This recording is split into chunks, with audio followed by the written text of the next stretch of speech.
Hi viewers, இன்னைக்கு December 19 Mahanadi serial என்னாச்சுன்னு சொல்லி பார்க்கலாக்கு முன்னாடி சேனல் சப்ஸ்கிரைப் பண்ணாதவங்க மறக்காம சப்ஸ்கிரைப் பண்ணுங்கள்.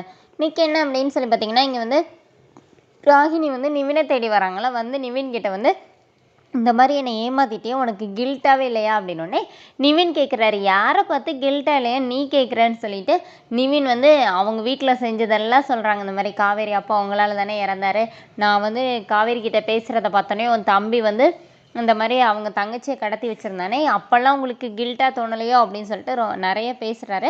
அப்புறமா நிவின் என்ன சொல்கிறாருன்னா, இங்கே பாரு, உன்னால் காவேரியே எதுவுமே பண்ண முடியாது. ஏன்னா அன்றைக்கி ரிசப்ஷனில் பார்த்தல அவள் கூட அவள் ஹஸ்பண்ட் இருக்கிறாரு, அதுக்கு பின்னாடி வெளியிலேருந்து சப்போர்ட் பண்ண நான் இருக்கிறேன். தள்ளி நின்று நான் காவேரியை பார்த்துக்கிட்டே தான் இருப்பேனோடனே உனக்குன்னா அசிங்கமாக இல்லையா, அதான் அவள் ஹஸ்பண்ட் இருக்காருன்னு நீயே சொல்கிறல அப்படின்னு சொல்லிட்டு ராகினி வந்து நிவின் கிட்ட வந்து கத்துறாங்க.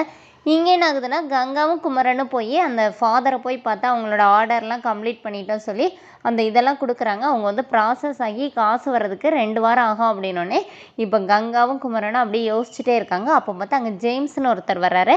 அவர் வந்து அவரோட ஃபேக்ட்ரிக்கு வந்து ஆண்டு விழா வருது அப்படின்னு சொல்லிட்டு ஃபாதரை இன்வைட் பண்ணுறதுக்காக வந்திருக்கிறாரு. அப்போ அவர் வந்து அங்கே வேலை பார்க்குறவங்களுக்குலாம் ஏதோ ட்ரெஸ் தைச்சி கொடுக்கணும்னு சொல்லிட்டு ஒரு இடத்துல ஆர்டர் கொடுத்த இடத்துல அவங்க டிலே பண்ணுறாங்கன்னு சொல்லி ஃபாதர் கிட்ட வந்து சொல்லி ஃபீல் பண்ணிகிட்டு இருக்கும்போது ஃபாதர் வந்து இவங்க 2 பேரும் நல்லா பண்ணுவாங்க, இவங்களுக்கு பெரிய யூனிட் இருக்குது, ஆனால் 2 நாளில் ஆர்டர் முடிக்கணும், உங்களால் முடியுமான்னு கேட்கும்போது குமரன் தயங்குறாரு. கங்கா எங்களால் முடியும் சொல்லிடுறாங்க. அப்புறமா அவங்க விசிட்டிங் கார்டு கொடுத்து மெட்டீரியல்ஸ்லாம் நான் தந்துடுறேன், நீங்கள் வந்து தச்சு மட்டும் கொடுத்துட்டிங்கன்னா நான் வந்து அப்புறமா உங்களுக்கு வந்து காசு தந்துடுவேன் அப்படின்னு சொல்கிறாரு. சரின்னு சொல்லிட்டு வரும்போது குமரன் வந்து டவுட்டாகவே யோசிச்சுட்டே வர்றாரு.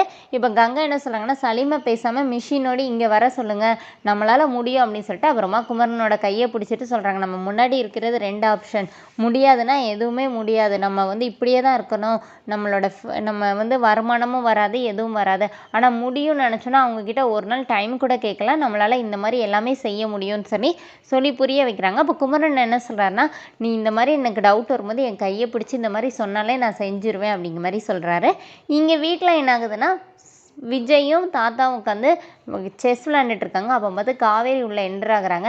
தாத்தா இவ தான் இடத்த விற்ற விஷயத்தை பற்றி பேசாதீங்க, அவன் ரொம்ப பில்டப் பண்ணுவா அப்படின்னோடனே தாத்தா வந்தோடனே காவேரிக்கிட்ட இப்போ தான் உன்னை பற்றி பேசிகிட்டு இருந்தோன்னே, என்ன பேசிகிட்டு இருந்தீங்கன்னொடனே, அதான் நீ இந்த மாதிரி இடத்த விற்றலன்னொடனே, அதெல்லாம் நான் அப்படி தான் தாத்தானோடனே பார்த்தீங்களா நான் சொன்னேன்ல அப்படின்னு சொல்லிட்டு இவர் சொல்கிறாரு. அப்புறமா ஜேம்ஸ் வந்து இங்கேயும் ஜேம்ஸ் வர்றாரு. வந்து இவங்களை வந்து இன்வைட் பண்ணுறாரு. விஜயை தான் சீஃப் கெஸ்ட்டாக நீ வந்து அந்த ஃபங்க்ஷனுக்கு வரணும், உன் ஒய்ஃபையும் கூட்டிகிட்டு வந்துடு அப்படிங்கிற மாதிரி இன்வைட் பண்ணுறாரு. விஜய் நானா அப்படின்னு சொல்லி கேட்கும்போது, உனக்கு அதுக்கான எல்லா தகுதியும் இருக்குடா, நீ வாடா அப்படிங்கிற மாதிரி பேசிக்கிறாங்க. அதோடு என்னோட எபிசோட் ரன் பண்ணியிருக்காங்க. தேங்க்யூ.